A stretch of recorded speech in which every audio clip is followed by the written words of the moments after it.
Assalamualaikum warahmatullahi wabarakatuh. Saya Oktavia Agil Pratiwi, NIM 221F10127, Prodi Pendidikan Luar Biasa. Di video kali ini saya akan membahas tentang anak tunalaras. Materi yang akan saya bahas adalah tentang pengertian anak tunalaras, sebab-sebab anak tunalaras, klasifikasi anak tunalaras, dan karakteristik anak tunalaras. Baik, langsung saja kita masuk dalam materi yang pertama, yaitu pengertian anak tunalaras. Tunalaras adalah individu yang mengalami hambatan dalam mengendalikan emosi dan kontrol sosial. Definisi anak tunalaras atau emotionally handicapped atau behavioral disorder lebih terarah berdasarkan definisi dari Ellie M. Bauer menurut Bandi Delphi 2006, bahwa anak dengan hambatan emosional atau kelakuan perilaku apabila menunjukkan adanya satu atau lebih dari 5 komponen berikut ini tidak mampu belajar bukan disebabkan karena faktor intelektual, sensori atau kesehatan, tidak mampu untuk melakukan hubungan baik dengan teman-teman dan guru-guru, bertingkah laku atau berperasaan tidak pada tempatnya. Secara umum, mereka selalu dalam keadaan tidak gembira atau depresi, dan bertendensi ke arah simptom fisik seperti merasa sakit atau ketakutan yang berkaitan dengan orang atau permasalahan di sekolah. Anak tunalaras secara umum dikatakan sebagai anak yang mengalami gangguan emosi dan penyimpangan tingkah laku. Menurut pendapat Yulia Putri 2010, anak tunalaras adalah anak yang mempunyai tingkah laku berlainan, tidak memiliki sikap yang dewasa, melakukan pelanggaran norma-norma sosial dengan frekuensi yang cukup besar, tidak atau kurang mempunyai toleransi kepada orang lain atau kelompok, serta mudah terpengaruh oleh suasana sehingga sehingga menimbulkan kesulitan bagi dirinya sendiri serta orang lain.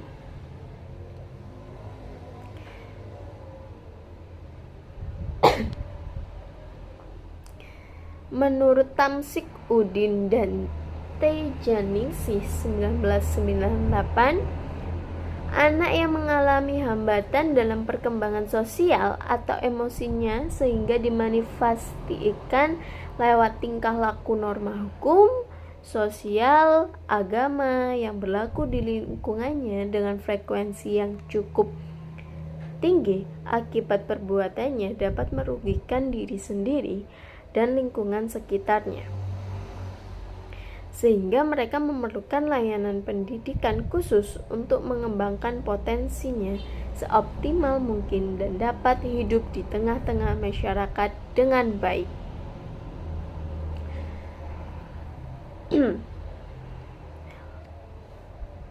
Menurut Putranto 2015, anak tunalaras sering disebut sebagai anak tuna sosial juga, karena tingkah laku yang ditunjukkan bertentangan secara terus-menerus terhadap norma-norma masyarakat. Contohnya, perilaku tunalaras berwujud mencuri, mengganggu teman, menyakiti orang lain, dan sebagainya.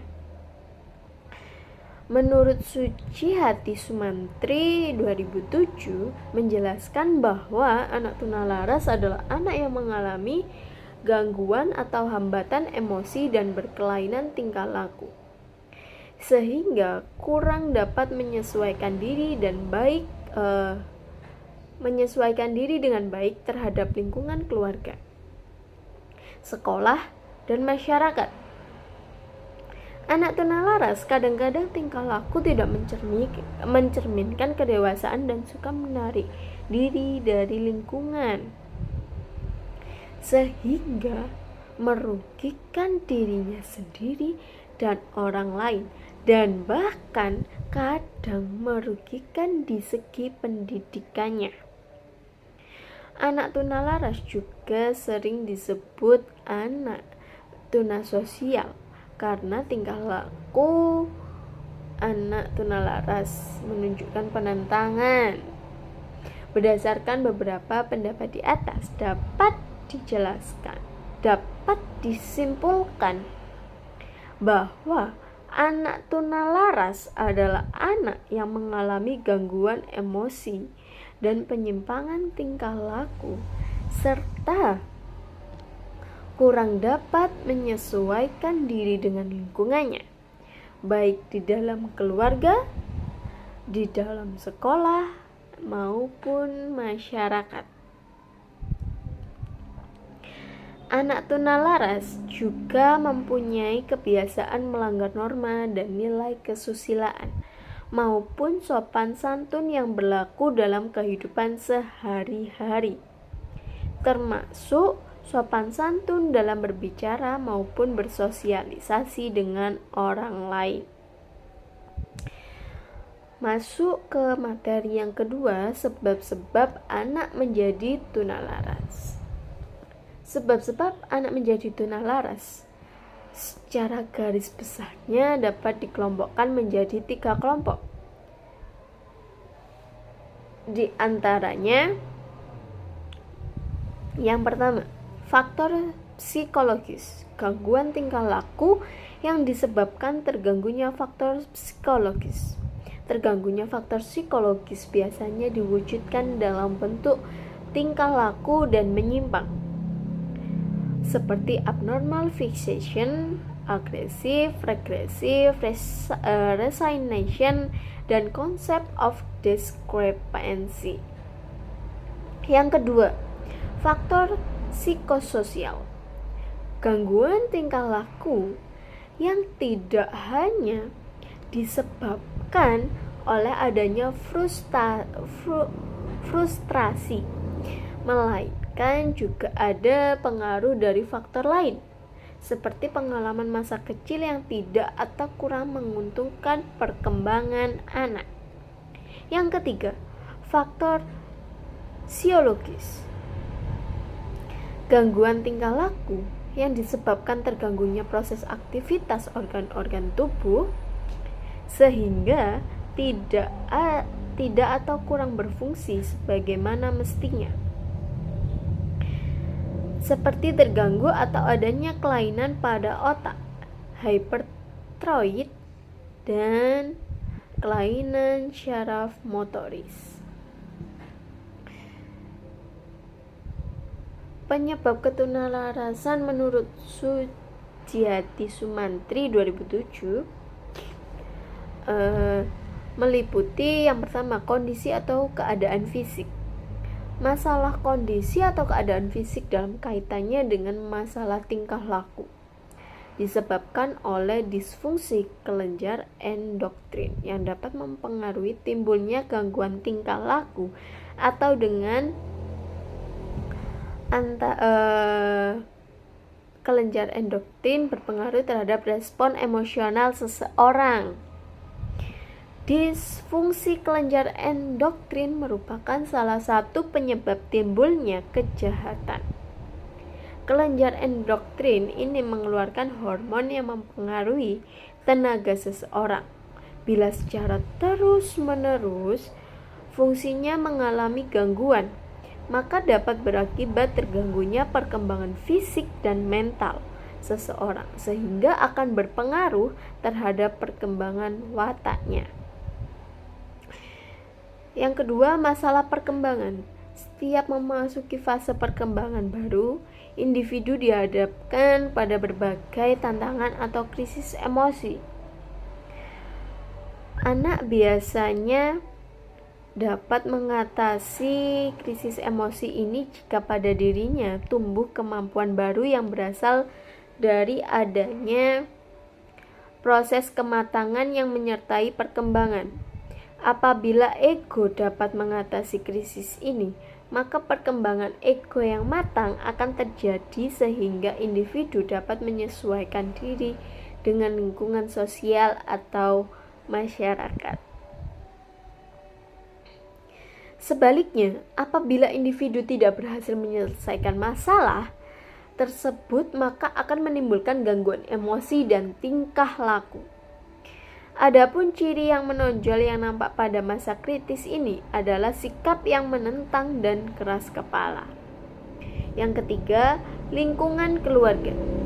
Sebagai lingkungan pertama dan utama dalam kehidupan anak, keluarga memiliki pengaruh yang demikian penting dalam membentuk kepribadian anak. Keluarga merupakan peletak dasar perasaan aman atau emotional security pada anak. Dalam keluarga pula, anak memperoleh pengalaman pertama mengenai perasaan dan sikap sosial. Yang keempat, di lingkungan sekolah. Sekolah merupakan tempat pendidikan yang kedua bagi anak setelah keluarga.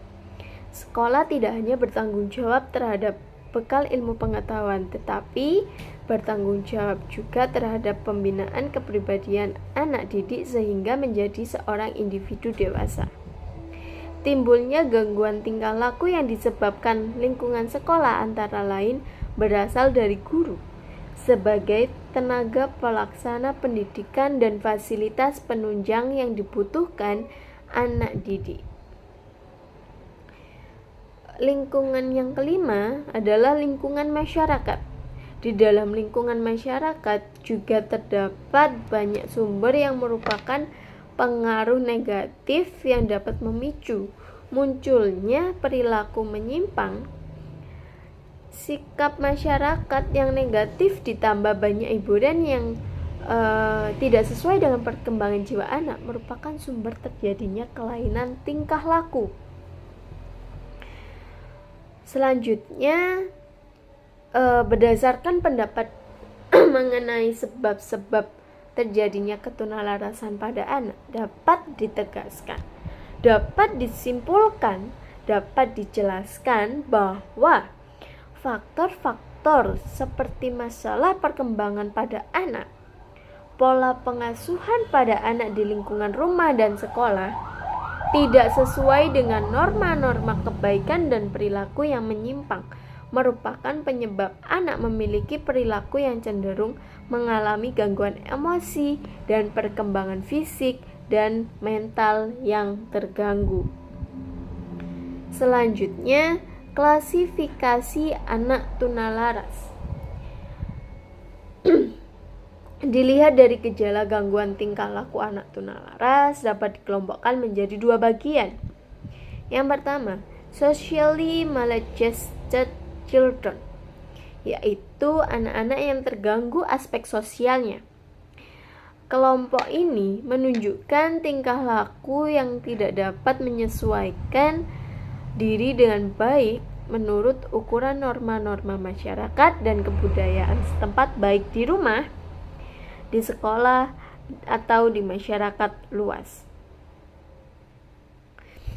Kelompok ini dibagi dapat diklasifikasikan menurut berat ringannya, kelainannya, perilaku menjadi 3 kelompok. Yang pertama, semi-socialized children, yaitu kelompok anak yang masih dapat melakukan hubungan sosial yang terbatas pada kelompok tertentu.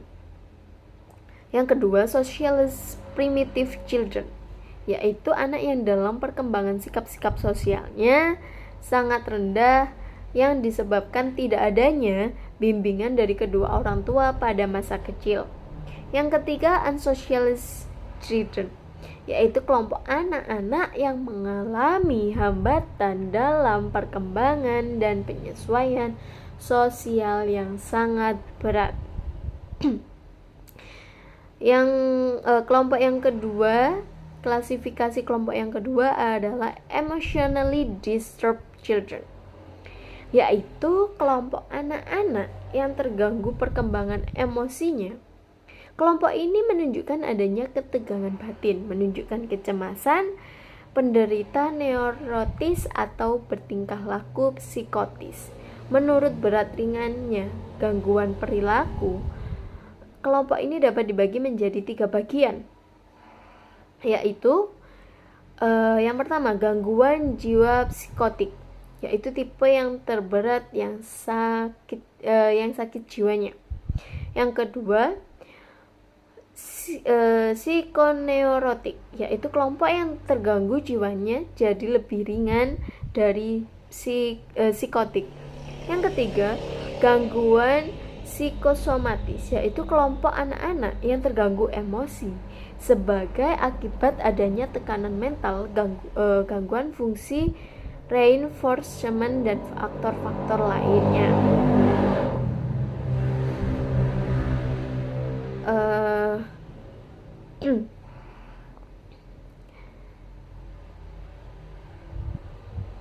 Selanjutnya yaitu tentang karakteristik psikologis anak tunalaras.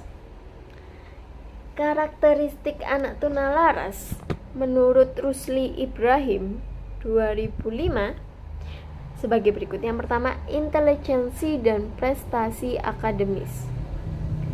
Anak tunalaras rata-rata memiliki kecerdasan atau IQ yang setelah diuji menghasilkan sebaran normal 90, dan sedikit yang memiliki nilai di atas sebaran nilai anak-anak normal, dan kemungkinan besar memiliki nilai IQ keterbelakangan mental, serta ada juga yang memiliki kecerdasan sangat tinggi dalam nilai tes kecerdasan.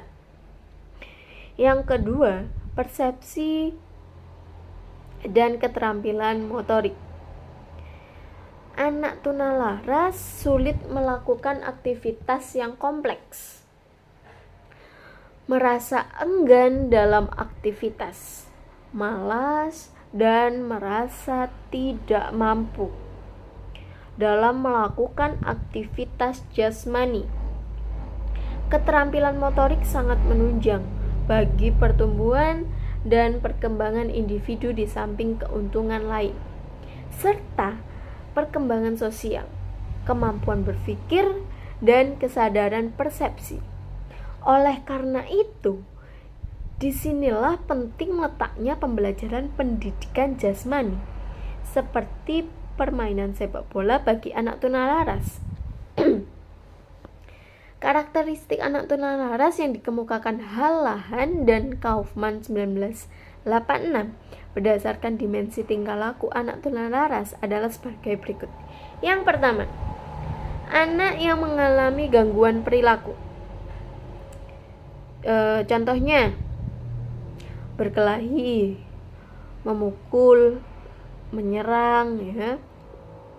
Kedua, pemarah, pembangkang, suka merusak, kurang ajar, tidak sopan, penentang, tidak mau bekerja sama, suka mengganggu, suka ribut, pembolos, mudah marah, suka pamer, hiperaktif, pembohong, iri hati, pembantah, ceroboh, pengacau, suka menyalahkan orang lain, mementingkan diri sendiri. Yang kedua, anak yang mengalami kecemasan dan menyendiri. Contohnya, cemas, tegang, terus tidak punya teman, tertekan, sensitif, rendah diri, mudah frustasi, pendiam, mudah bimbang, dan lain sebagainya. Yang ketiga, anak yang kurang dewasa. Anak yang kurang dewasa, contohnya Ia sering melamun. Ia kaku. Anaknya pasif. Anaknya mudah dipengaruhi oleh orang lain. Anaknya mudah ngantuk. Anaknya mudah bosan. Yang keempat, anak yang agresif bersosialisasi.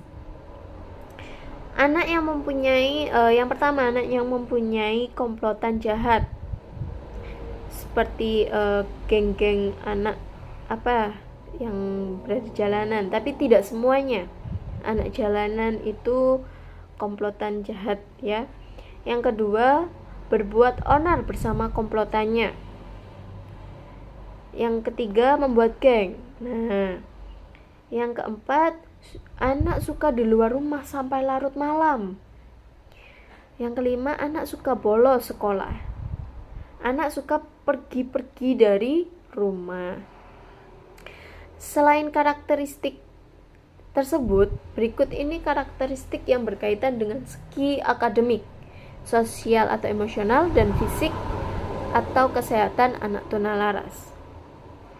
Yang pertama, karakteristik akademik.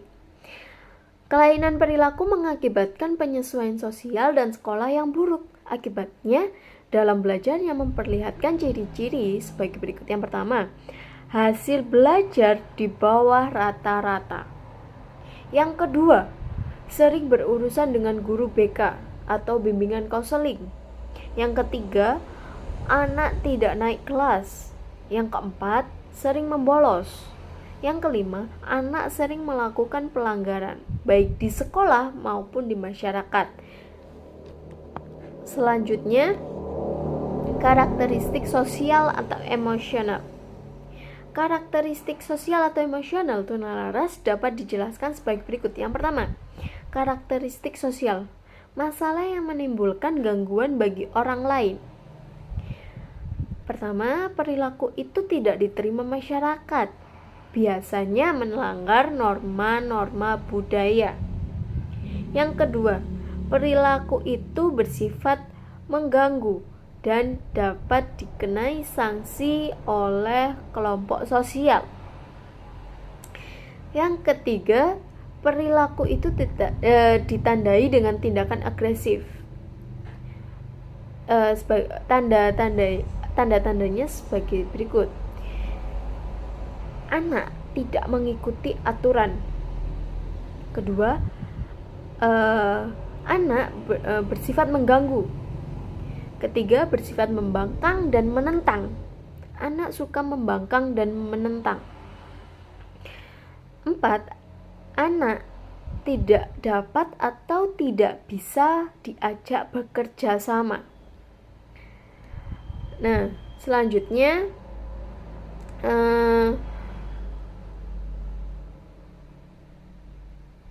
masalah yang menimbulkan gangguan bagi orang lain yang masih dalam karakteristik sosial. Yang nomor 4, melakukan tindakan yang melanggar hukum dan kejahatan remaja. Selanjutnya, karakteristik emosional. 1. Hal-hal yang menimbulkan penderitaan bagi anak, misalnya tekanan batin dan rasa cemas. Kedua, ditandai dengan rasa gelisah, rasa malu, rendah diri, ketakutan, dan sifat perasa atau sensitif. Ketiga, karakteristik fisik atau kesehatan.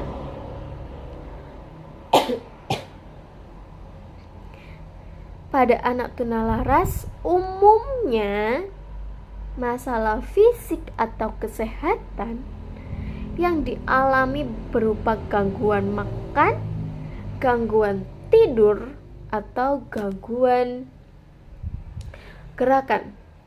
Umumnya, mereka merasa ada yang tidak beres dengan jasmaninya. Ia mudah mengalami kecelakaan, merasa cemas pada kesehatannya, seolah-olah merasa sakit, dan lain-lain.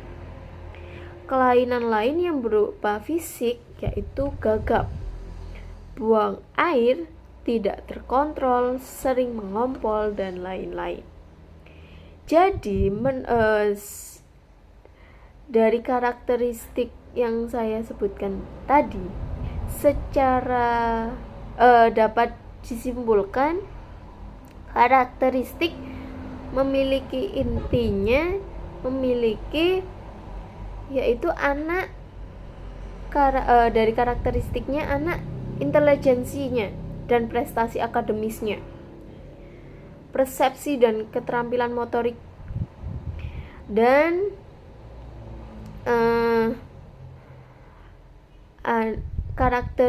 dari karakteristik akademik, karakteristik sosial atau emosional, dan karakteristik fisik atau kesehatan. Baik, itu tadi tentang anak tunalaras. Apabila ada kurang lebihnya, saya mohon maaf yang sebesar-besarnya. Wassalamualaikum warahmatullahi wabarakatuh.